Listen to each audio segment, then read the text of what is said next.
Hey guys, I just got this gauge cluster repaired. It's a 1994 Mercedes S500. It had the classic odometer not working issue. So I got my signal generator connected right here.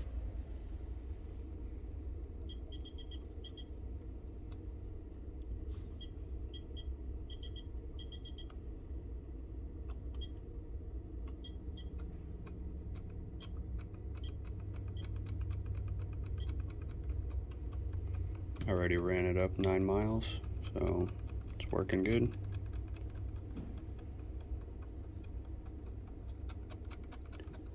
So this issue is the same on many Mercedes around that year, so if you have issues like this, you could send us the gauge cluster for repair. I'll have a link to our website in the description of this video. Thanks for watching.